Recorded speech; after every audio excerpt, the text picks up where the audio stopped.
네, 반갑습니다. 아빠의 도전 예비파더 코돌입니다. 오늘은 비트마인 관련해서 시장이 놓치기 쉬운 핵심 변수를 짚겠습니다. 이 이슈는 단순한 뉴스가 아니라 밸류에이션 프레임과 수급 논리에 영향을 줄 수 있고, 쉽게 말씀드려서 비트마인 리스크와 모멘텀을 동시에 바꾸는 포인트라서 오늘 내용은 끝까지 한 번만 집중해서 시청하시면 그 어느 영상보다 분명 도움 되실 겁니다. 오늘은 핵심 두 가지입니다. 첫 번째, 이더리움 스테이킹 시작했고 이 부분 깔끔하게 정리해드리겠습니다. 그리고 두 번째가 더 중요할 수도 있습니다. 여기서 한 단계 더 딥하게 들어가면 요즘 비트마인 주가가 생각만큼 이렇게 못 치고 올라가는 이유가 있죠. 그 중 하나로 계속 거론되는 게 바로 MSCI 같은 제도권 지수 이슈입니다. 즉 비트마인이 단순히 코인만 들고 있는 회사로 보이면 MSCI 쪽에서 불리하게 작용할 수 있는 거 아니냐, 이 연결고리를 오늘 확실하게 짚어보겠습니다. 일단 결론부터 말씀드리겠습니다. 비트마인은 실제로 스테이킹을 시작했습니다. 다만 이게 오늘 당장 주가를 폭발시키는 호재성이냐, 이건 또 별개입니다.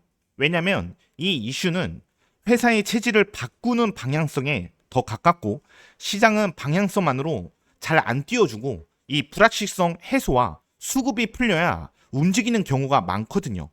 자, 일단 스테이킹 개념이 잘 모르시는 분들도 계셔서 뭔지부터 아주 쉽게 말씀드리겠습니다. 이더리움 스테이킹은 간단합니다.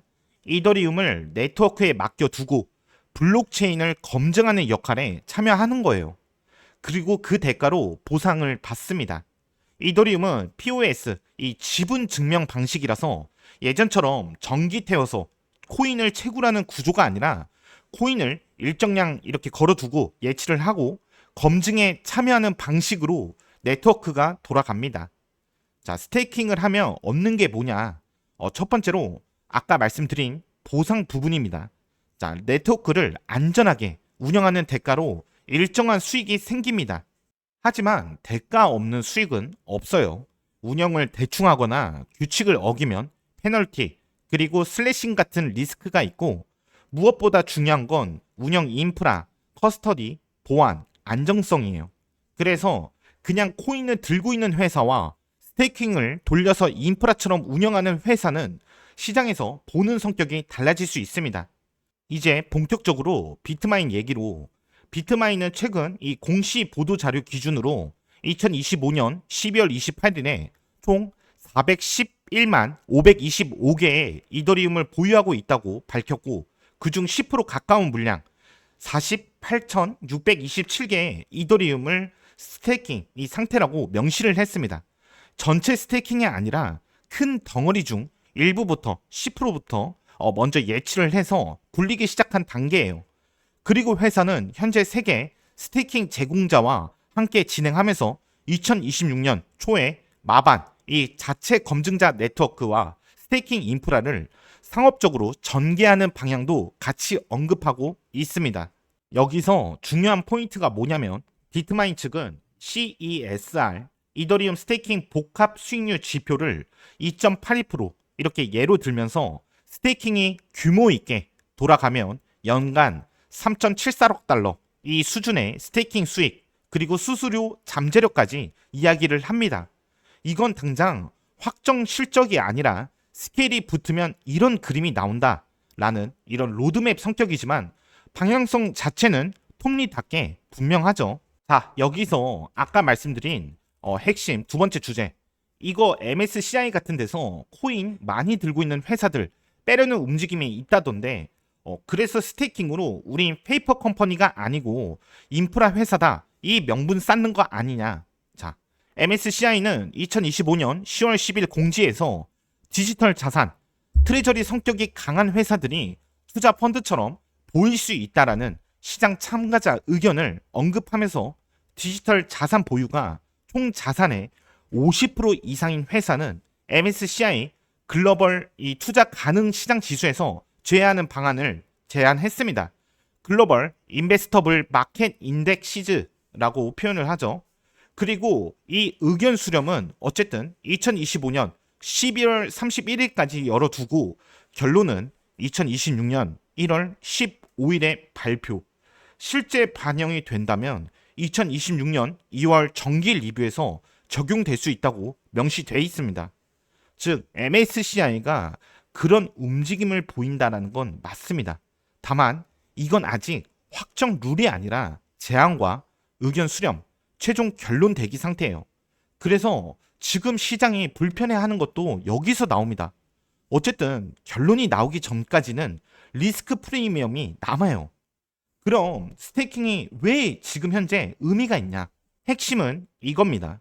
비트마인이 단순히 이더리움을 들고만 있는 회사로 보이면 제도권에서는 투자 상품처럼 볼 여지가 커집니다. 반면 스테이킹을 통해 실제로 네트워크 검증 인프라를 운영하고 운영에서 나오는 수익 흐름을 만들고 보안과 운영 역량을 축적하면 보유 회사에서 인프라와 서비스 회사 쪽으로 명분이 이동할 수 있어요. 여기서 현실적인 포인트도 하나 짚어야 합니다. 자, MSCI가 제안한 건 총 자산 대비 디지털 자산 비중 50%라는 정량 기준이기 때문에 스테이킹을 한다고 해서 자산이 갑자기 디지털 자산이 아니게 바뀌는 건 아니거든요. 그래서 스테이킹이 MSCI 이슈를 완전 해결하는 이런 열쇠라고 말하긴 좀 어렵고, 저는 이걸 제도권 설득 논리와 기업 정체성 강화 카드로 타이밍을 적절하게 잘 들어갔다라고 보는 게 맞다고 생각을 합니다. 자, 그럼 오늘 마지막 의문점. 이렇게 좋은 거면 왜 주가는 약보합이냐? 왜 떨어지냐? 이게 포인트예요. 첫째, 시장은 이미 로드맵을 알고 있었습니다. 비트마인은 보도 자료에서 이미 2026년 초 마반 전개를 언급해왔고, 그 당시 저도 영상 업로드를 했고, 어쨌든 스테이킹도 그 연장선에 있어요. 그래서 이번 뉴스는 갑자기 생긴 초대형 서프라이즈라기보다 예고된 방향성을 실제로 실행에 옮긴 이 확인에 가깝습니다. 확인은 중요하지만 이제 확인했으니까 오히려 수익 실현이 나올 수도, 그리고 또 월가에서는 추가 매수를 하기보다는 기존 보유 물량을 가지고 관망 포지션을 유지할 가능성이 스탠스가 더 높습니다. 자, 둘째, 불확실성이 아직 끝난 게 아닙니다. MSCI는 결론을 2026년 1월 15일에 발표할 수 있다고 못 박아둔 상태입니다. 결론이 나오기 전까지는 기관, 패시브 자금 입장에서도 혹시 빠지면 이라는 이런 리스크를 계산하게 되고, 이게 단기 탄력을 누르는 요인이 됩니다. 실제로 이런 지수 이슈는 단순한 이런 심리 문제가 아니라 따라 붙는 자금 흐름이 있기 때문에 시장이 민감해져요. 그리고 세 번째, 자, 주식 자체에 수급 오버행도 있습니다. 비트마인은 2026년 1월 15일에 주주총회를 열고 안건 중에 정관 변경을 통한 발행 가능 이 승인 주식수 증가가 포함되어 있습니다.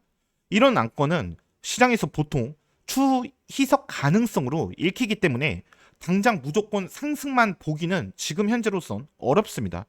실제로 회사의 위임장 설명서에서도 추가 발행이 주당 가치, 의결권에 희석 효과를 줄 수 있고 주가에 부정적일 수 있다라는 취지의 리스크 언급이 들어가 있어요. 그러니까 단기적으로 이런 좋은 뉴스가 나와도 언젠간 물량이 늘어날 수 있다. 이 그립이 같이 겹치면서 눌릴 수 있습니다. 자, 정리해보자면 이렇습니다. 비트마인의 스테이킹은 단순 이벤트성 이 호재라기보다 회사 정체성을 바꾸는 방향에 더 가깝습니다. 지금 당장 주가를 수직으로 세우는 재료가 아닐 수는 있어요. 특히 MSCI 결론 대기 상태고 주총 안건 이런 불확실성이 남아있으면 더 그렇죠. 하지만 길게 보면 비트마인 스테이킹은 분명히 의미가 있습니다. 보유만 하는 트레저리에서 실제로 네트워크를 운영하고 수익을 만들고 인프라 역량을 쌓는 쪽으로 전개되면 기업이 보는 명분이 달라질 수 있어요. 게다가 비트마인은 현재 스테이킹이 전체 보유 이더리움 일부에 불과하다고 했고 스케일이 붙으면 이 수익 잠재력 이야기도 하고 있습니다. 그래서 저는 이걸 짧게 이렇게 보기보다 장기적으로 기업 가치 프레임을, 내적 가치를, 펀더멘털을 바꾸는 퍼즐로 보는 게 더 맞다고 생각합니다. 자, 마지막으로 우리 아빠의 도전 구독자분들 관전 포인트만 체크하고 끝내겠습니다. 2026년 1월 15일 두 가지가 겹칩니다. 하나는 MSCI 컨설테이션 이 결론 발표 가능 시점, 또 하나는 비트마인 주주총회 일정입니다. 이 두 개에서 불확실성이 어떻게 정리되느냐에 따라 명분이 수급으로 이어질지 아니면 계속 눌릴지가 갈릴 수 있습니다. 사실 비트마인 운명의 날이라고 봐도 무방합니다. 자, 오늘 영상 여기까지 도움 되셨으면 구독, 좋아요, 알람 설정 부탁드리고요.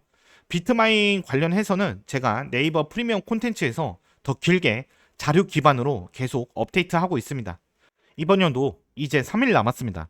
다들 즐거운 따뜻한 연말 보내시고 저는 이 꼼꼼히 팩트 기반 소식들 재빨리 업로드하고 공유 드리겠습니다. 아, 맞다. 마지막으로 제가 번외적인 내용이지만 제가 대댓글 하나하나 다는 거 맞는데 어제 이더리움 리포트 업로드 이후 이더리움, 비트코인, 폰지 사기급인데 S&P 500이랑 왜 비교하냐 댓글 달렸더라고요.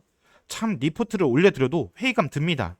워낙 이 커뮤니티 특성상 미친놈들이 많아서 무시하려고 해도 삭제는 했지만 생각해보니 진심으로 모르고 단 것 같아서 그분 위해서 한마디만 하겠습니다. 잘 모르시는데 비꼬는 식으로 얘기할 게 아니라 이더리움이 폰지면 수익 보장, 돌려막기가 있어야 합니다. 근데 이더리움은 그런 구조가 아니라 네트워크예요.